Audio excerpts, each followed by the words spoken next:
I think there is a fundamental misstatement of the issue in the question.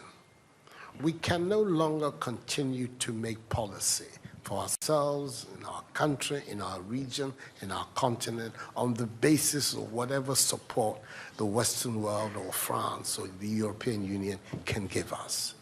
It will not work. It has not worked, and it will not work. Our responsibility is to charter a path which is about how we can develop our nations ourselves. It is not right for a country like Ghana, 60 years after independence, to still have its health and education budgets being financed on the basis of the generosity and charity of European taxpayers. By now, we should be able to finance our basic needs ourselves. And if we are going to look at the next 60 years as a period of transition, a period whereby we can stand on our own feet, our perspective has not to be what the French taxpayer decides to do with whatever surpluses that they have in France. They're welcome. They're appreciated. Whatever interventions that the French taxpayer through their governments make to us are appreciated. We're not going to lick a gift horse in the mouth.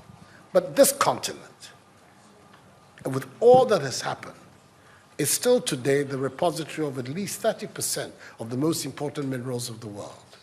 It is a continent of vast, arable, and fertile lands. It has the youngest population of any of the continents in the world. So it has the energy and the dynamism. We've seen it. These young men who are showing so much resilience and ingenuity in crossing the Sahara, finding ways to go across with rickety boats across the Mediterranean to really, those energies, we want to have those energies working inside our countries. And we're going to have those energies working in our countries if we begin to build systems that tell the young people of our country that their hopes, their opportunity are right here with us. Migration and the movement of people is being presented in a manner which suggests that somehow it's a new phenomenon. There's nothing new about it. It's as old as man, the movement of people. And it has always been linked to the same thing: the failure of where you are to provide you with an opportunity, so you move somewhere else. Those of you who are familiar with 19th century European history would know that the biggest wave of immigration in 19th century Europe, the latter part of it, came from Ireland and from Italy. Waves upon waves, generations of Italians and the Irish people left their countries to seek the American paradise, largely because Ireland was not working, Italy was not working. Today, you don't hear it. Italian young people are in Italy. Irish young people are in Ireland. We want young Africans to stay in Africa. And how are they? And it means that we have to get away from this mindset of dependence, this mindset about what can France do for us. France will do whatever it needs to do for its own sake. And when those coincide with ours, tant mieux, as the French people say.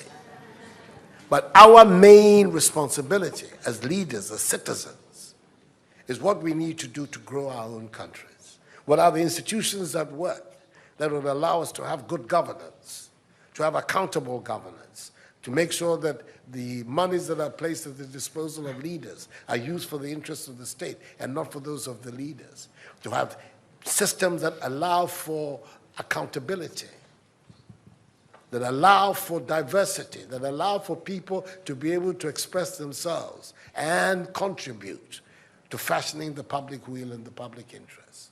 Our concern should be with what do we need to do in this 21st century to move Africa away from being cap in hand and begging for aid, for charity, for handouts.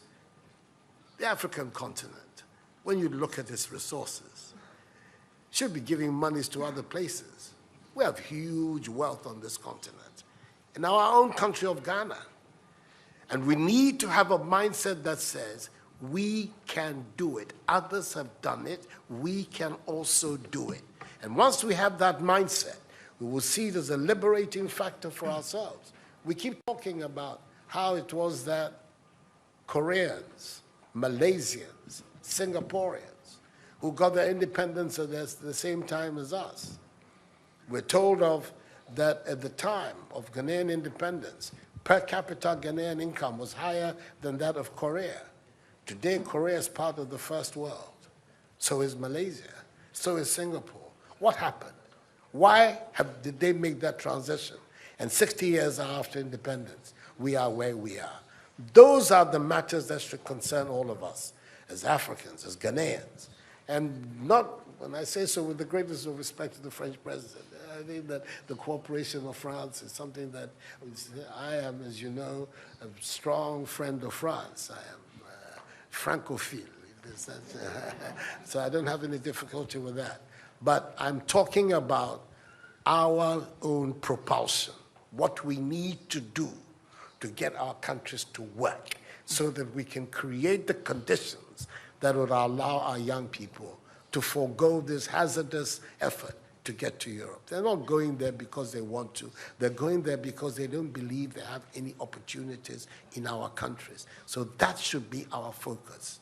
And I believe that with that if we change that mindset of dependence, that mindset which is contingent on aid and charity, we would see that in the decades ahead of us, the full flowering of the African peoples would take place. And that new African personality that was talked about at the time of our independence will become real and imminent in our times. That's what I'm saying. I hope that I'm not upsetting the questioner or even some of my friends who are here. But these are my strongly held beliefs. And that is the reason why I've adopted as the slogan of my presidency, of my period of the Supreme Office of Ghana, that we want to build a Ghana beyond aid.